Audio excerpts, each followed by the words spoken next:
দাও যেগুলো দাও ওটা দেশ নাই গাড়ি তো কোথায়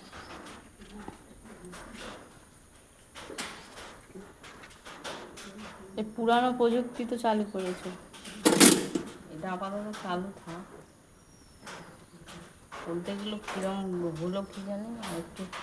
গ্রামে এসে উনুনে রান্না করবে তো তুমি এতে উনুনে বর্ষাকালে দাঁড়া শীতকালটা পুরো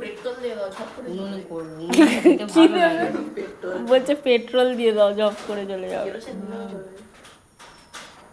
হ্যাঁ উনুনে রান্নাটা খেতে ভালো লাগে কাঠের জালে ওইটা করবো আর মাটির হাঁড়ি নিয়ে এসে চিকেন তাহলে পিকু খাবি তো পিকু খাবি তো পিকুর ভালো লাগছে